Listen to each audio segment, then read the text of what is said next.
Vous nous suivez en direct sur ETV et aussi la radio d'Electron Group de médias. À vous, auditrices et auditeurs, chers internautes, je veux dire merci d'être de nôtres pour le 13h de ce 24 septembre 2025. Encore bonjour et bienvenue à tous.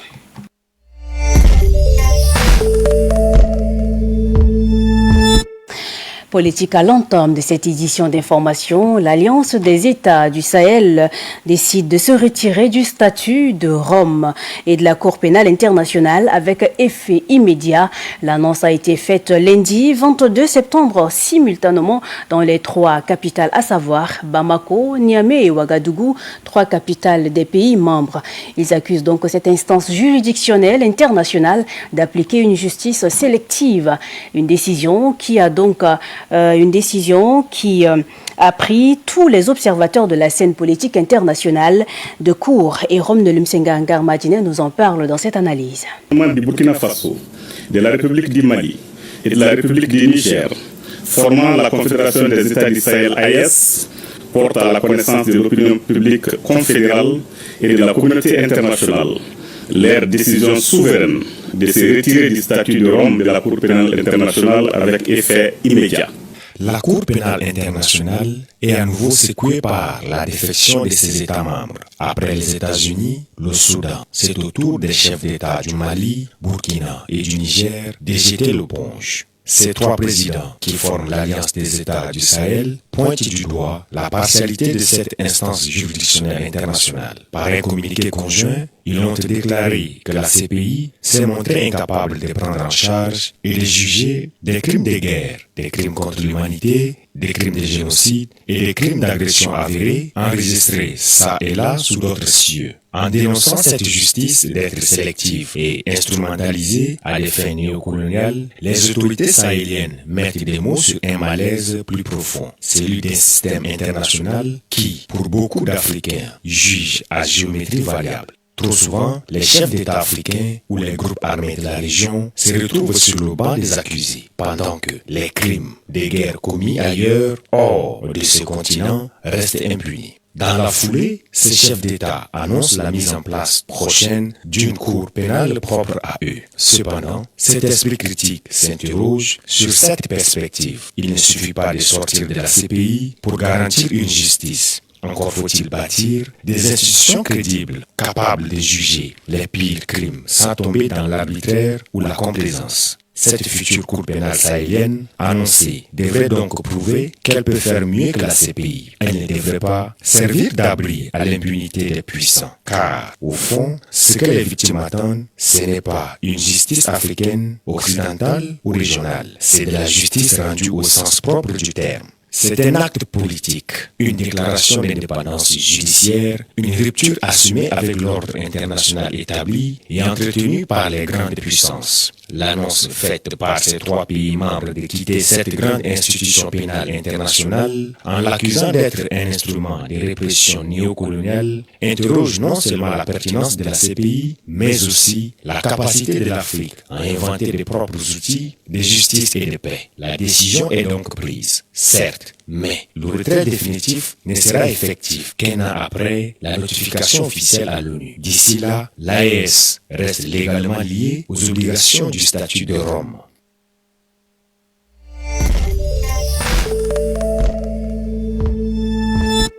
Un conflit a opposé un éleveur et un agriculteur depuis le 21 septembre dernier dans le département de Kou-Ouest, province du Logone-Oriental, sous-préfecture de Baké, un canton situé à environ 18 km de Béboto. Ce conflit a donc causé 8 morts et 7 blessés. La tension semble être tendue, mais sous le contrôle des autorités locales. C'est ce que nous dit notre correspondant Bossi.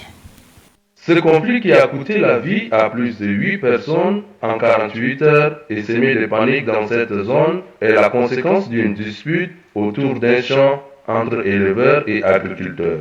Après la dispute qui s'est soldée par une bagarre entre les deux, s'ensuivit mort de l'agriculteur propriétaire du champ. Ses frères se sont mobilisés pour attaquer un ferrique sédentaire voisin. Plusieurs autorités administratives et militaires sont descendus sur le terrain pour le constat, parmi lesquels Le délégué général du gouvernement auprès de la province du Logone oriental, le général Tokedadi, qui nous fait son constat. Nous remercions le ciel, nous remercions et encourageons surtout tous ceux qui ont pris part dans la quête d'abord de la paix, de la stabilité, de la tranquillité par rapport à ce malheureux événement de Baké. J'ai été éclairé de lire les réseaux sociaux, des contre-vérités, des propagandes qui n'aident pas vos parents. Cherchez la vraie information. L'incident est arrivé. On ne gère plus l'incident. On doit gérer les moyens de sortir du problème de cet incident. C'est à cela que vous devez contribuer, n'est-ce pas, à aider vos parents. Dire des mensonges, dire des contre-vérités, des extrapolations, ça ne mène nulle part. Là où vous êtes, priez beaucoup Dieu. Si ce n'est pas la promptitude des forces de défense et de la sécurité, si ce n'est pas la promptitude de l'administration provinciale et départementale, si ce n'est pas la présence du procureur de la République, la situation va être autre chose que ce que nous vivons. Pour la procureure générale de la République du tribunal de grande instance de Doba, Mme Bombay Toné Colette Ngaoundi, face à cet acte inhumain, à l'ère où les autorités à divers niveaux prônent la paix, les auteurs et co-auteurs seront corrigés conformément à la loi. Hier, pendant toute la journée, nous avons instruit formellement les forces de défense et de sécurité de procéder à leur recherche. Donc les enquêtes ont été faites et donc certains ont été retrouvés aux cheveux des blessés qui sont à l'hôpital. Donc ils ont été appréhendés hier autour de 22h, 23h. Et ce matin, ils ont reconnu les faits. Ils disent avoir agi sous l'emprise de la colère et ils ont justifié leur acte par un ras-le-bol.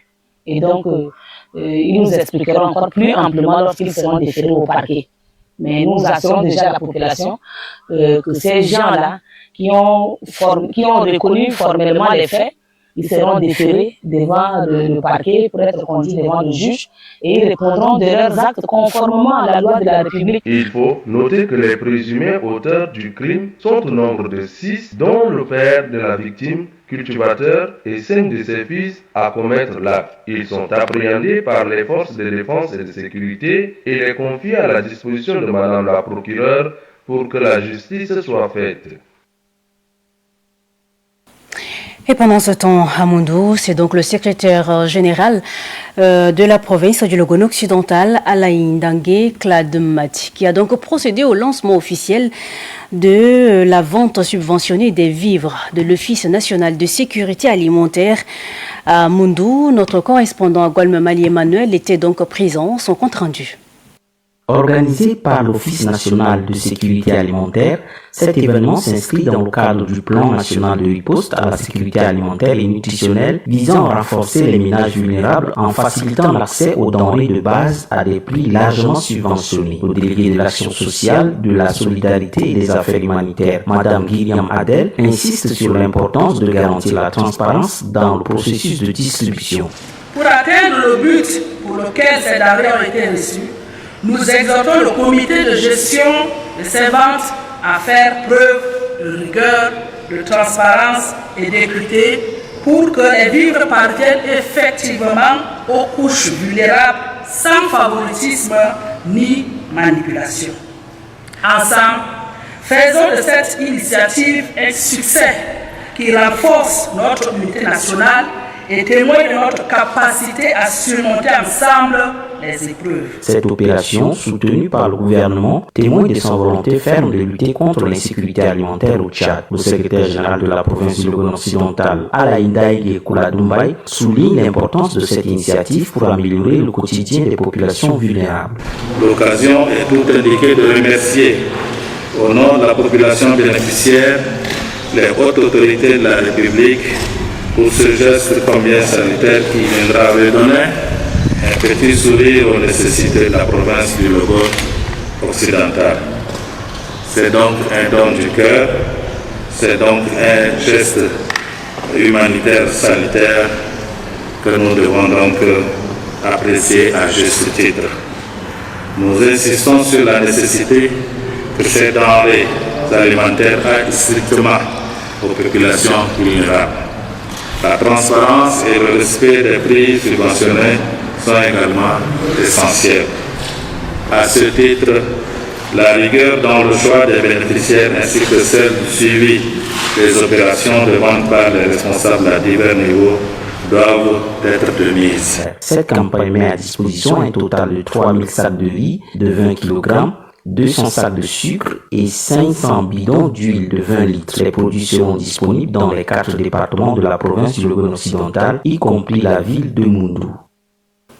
Ali, nous restons toujours avec vous pour parler cette fois de la route située entre l'hôpital provincial de Moundou et le lycée-collège d'enseignement général à Domdala qui est donc actuellement en cours de nettoyage. Une action qui fait suite aux multiples démarches des autorités scolaires auprès des autorités communales de Moundou et l'initiative vise à garantir un accès sécurisé aux élèves dès la rentrée scolaire prochaine. En ce début de rentrée scolaire, les responsables scolaires ont décidé de ne pas rester inactifs face à l'incivisme de certains individus qui déposent des ordures ménagères sur la route menant au CG à Domdala. Cette situation rend l'accès à cet établissement scolaire difficile, voire impossible. Soucieux de garantir un environnement sain et propice à l'éducation, les autorités communales ont répondu à l'appel et ont entamé des travaux de nettoyage ce 23 septembre 2025. Les travaux ont été lancés officiellement par le délégué du 4e arrondissement de la ville de Moundou, représentant le maire. Il a exprimé l'importance de l'implication de la population dans ces efforts, dont la coopération est essentielle pour assurer la réussite de cette opération et pour maintenir un environnement agréable dans la ville. Aujourd'hui, nous sommes là à l'entrée scolaire. Et l'axe qui ont commis ces erreurs, ça c'est pas en pleine ville. Et ce n'est pas les ordures qui viennent d'ailleurs, c'est les ordures des ménages. Donc on lance un appel aux voisins de prendre les responsabilités, de nous accompagner. Ce n'est pas seulement la mairie qui fait ce travail, c'est la volonté de tout et chacun, c'est la volonté des citoyens. Et ces axes mènent dans deux grandes écoles, le lycée à Domdala, le CI à Domdala et l'hôpital central, en pleine ville. Donc, nous, en tant que la mairie, on prend nos responsabilités à partir de maintenant. Si quelqu'un ose de mettre les ordures en pleine ville, la mairie va prendre les responsabilités. Le proviseur a exprimé ses remerciements à la communauté pour l'organisation de ces travaux qui contribueront à un bon démarrage de la rentrée scolaire. Il s'est dit convaincu que ces améliorations seront très bénéfiques pour tous et contribueront à un environnement d'apprentissage optimal. Une fois de plus, nous disons merci à la mairie. Et parce que la rentrée scolaire est déclarée pour le 15, mais on n'arrive pas à ouvrir les salles de la 3e par rapport à l'inacceptabilité de cette piste-là.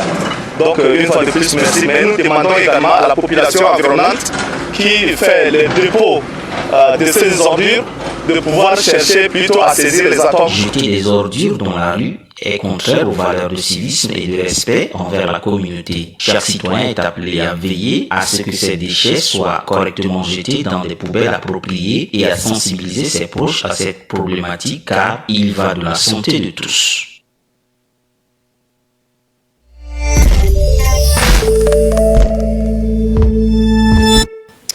Et ici à N'Djamena, la protection des espèces aquatiques est donc indispensable au Tchad, car ces espèces jouent un rôle non négligeable dans l'écosystème et dans la survie humaine. Mais quelles sont les conséquences ou sinon les actions concrètes à mener pour protéger ces espèces aquatiques? Roséline Diekobois tente de répondre dans ce reportage. La protection des espèces aquatiques constitue aujourd'hui un enjeu majeur pour l'équilibre de la planète. Les mers, les océans, les rivières et lacs abritent une biodiversité riche et indispensable au maintien de la vie humaine, à la régulation des écosystèmes et au développement économique.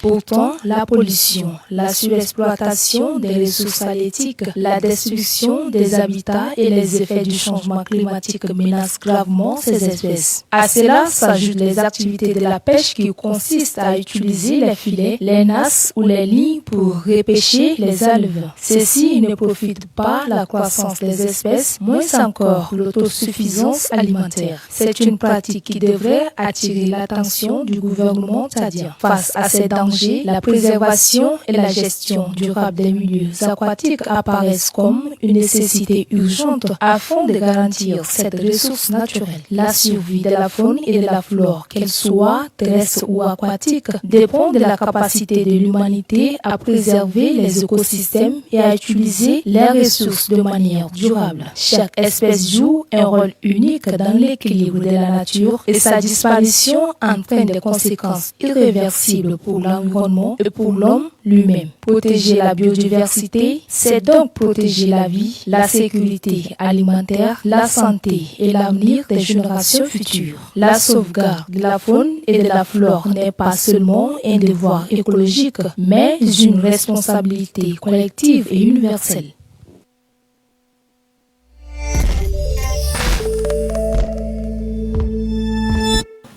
Et puis en éducation, en prélude donc à la remise des parchemins des lauréats de la 2e promotion, le vice-président de l'université Mikoussi, Dr Bigaoula François Xavier, a fait un point de presse ce mardi 23 septembre. Une communication axée donc sur l'organisation donc de ces remises de parchemins aux lauréats de la 12e promotion baptisée Leadership et Impact, qui se tiendra le 26 septembre prochain, ici même à N'Djamena, au stade olympique Maréchal Idriss Déby Itno. Point de presse où Kaubari Malumester a donc pris part un extrait de la communication du président sélectionné par l'équipe de nos reporters. Nous sommes réunis ce jour pour vous annoncer 2 événements majeurs dans la vie de notre institution universitaire. Le premier événement est relatif à la cérémonie de remise de parchemin aux lauréats de la 12e promotion baptisée Leadership et Impact, qui se tiendra le vendredi 26 septembre 2025 à 14h au stade olympique Maréchal Idriss Déby Itno. Cette 12e promotion incarne l'excellence académique, la rigueur, l'engagement et surtout un profond désir de contribuer positivement au développement de notre société. Le choix du thème Leadership et Impact reflète notre volonté de former des leaders capables d'influencer durablement leur environnement, tant sur le plan professionnel que sociétal. Cette cérémonie sera l'occasion de célébrer les efforts, la persévérance et la réussite de nos diplômés. Elle va réunir les familles, les partenaires académiques et institutionnels, les anciens lauréats ainsi que plusieurs personnalités du monde de l'éducation, de l'entreprise et de la société civile. Nous voulons également vous annoncer que la rentrée académique 2025-2026 est prévue pour le lundi 6 octobre 2025 à 7h30. Les inscriptions et les réinscriptions sont déjà ouvertes pour l'ensemble de nos programmes de formation. Cette nouvelle année s'annonce particulièrement promoteuse avec, premièrement, le renforcement de notre offre pédagogique axée sur les compétences. Deuxièmement, l'intégration accrue des technologies numériques dans l'enseignement. Troisièmement, le développement de nouveaux partenariats internationaux. Et enfin, quatrièmement, un accompagnement renforcé dans l'insertion professionnelle de nos apprenants.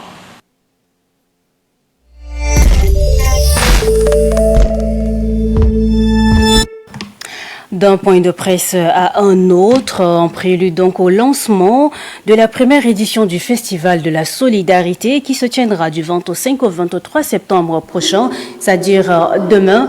Le groupe d'amis pour l'entraide et la solidarité a organisé donc ce point de presse à l'espace Talino Manou pour informer donc le public sur ce festival autour du thème « Un enfant démuni, une scolarisation » pour que les activités de ce festival festival s'articule donc, ou sinon vont montrer. Le secrétaire général de GAES a donc situé les objectifs, ou sinon les objectifs recherchés à travers ce festival.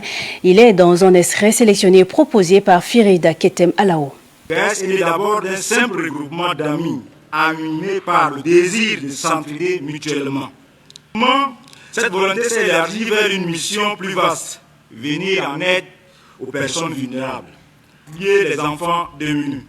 Nous avons l'honneur de vous annoncer la tenue de la première édition du Festival de la Solidarité et Enfants démunis, une scolarisation, qui se déroulera du 25 au 28 septembre 2025, ici même à l'espace culturel Talilou Manou de N'Djamena.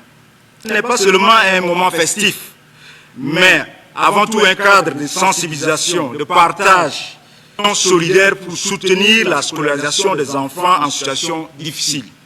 Festival, le GAES ambitionne d'élargir progressivement ses actions de N'Djamena vers l'ensemble du territoire national, de mobiliser la société civile, les partenaires et toutes les bonnes volontés autour de la cause des enfants démunis. Mesdames et messieurs, le GAES vit actuellement grâce aux cotisations mensuelles de ses membres.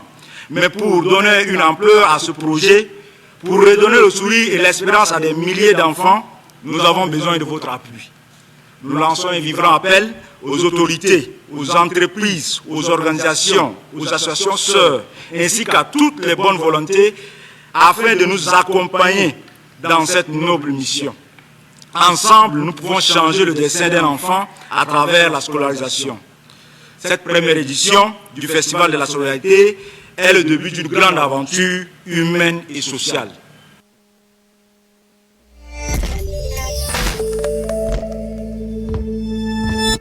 Le 13h de la chaîne citoyenne, c'est aussi l'actualité sportive. Eh bien, le suspense ou sinon la bonne nouvelle pour les amoureux du ballon rond. Le classement du Ballon d'Or 2025 a donc officiellement sacré Ousmane Dembélé. Il est désormais le meilleur joueur du monde. Eh bien, plongé dans les coulisses d'une soirée marquée par l'absence polémique des joueurs du Paris Saint-Germain, forcés donc de jouer contre Olympique Marseille, Josiane Nodimadidanga revient sur les faits pour nous faire revivre ces temps forts.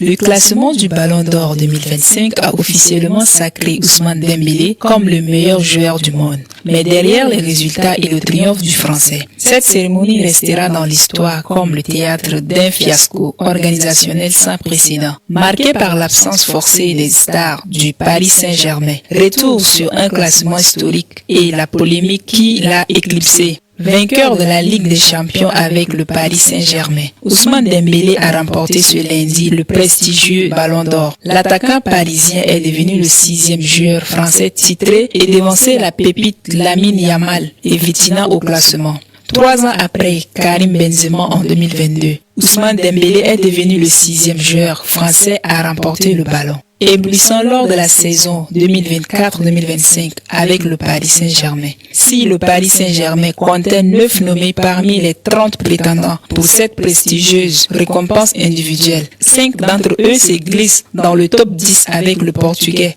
Vitinha 3e position, le Marocain Achraf Hakimi 6e, l'Italien Gianluigi Donnarumma 9e position et Nuno Mendes 10e position. Privé de titres majeurs avec le Real Madrid, mais auteur de 44 buts en 59 matchs, Kylian Mbappé se hisse au 7e rang. Le 10e parisien devance Lamine Yamal qui se console avec le trophée capot du meilleur jeune de l'année, le milieu portugais du Paris Saint-Germain. Vitinha complète le podium. Les Parisiens récoltent les fruits d'une saison presque parfaite avec leur club, vainqueur de la Ligue des Champions, de la Ligue 1, de la Coupe de France et finaliste de la Coupe du Monde des clubs. Ousmane Dembélé a reçu le Ballon d'Or des mains de Ronaldinho sous les ovations de la foule qui a repris le nouveau chant. Et Ousmane, Ballon d'Or, dans les tribunes du théâtre du Châtelet. L'ancien joueur du stade rennais du Borussia Dortmund et du Barça a ensuite été ému aux larmes au moment de remercier sa famille et ses proches. De son côté, Kylian Mbappé termine 7e après une saison décevante collectivement au Real Madrid. Eh bien voilà, après un climat apaisant, toute la journée d'hier ici à N'Djamena, arrosant donc sous une petite pluie. Aujourd'hui, le soleil reprend ou sinon la chaleur reprend ses habitudes polluisantes avec une température de 29 degrés. Buvez assez d'eau pour vous hydrater. C'est tout pour cette édition préparée par toute l'équipe de la rédaction. Merci à vous de l'avoir suivi.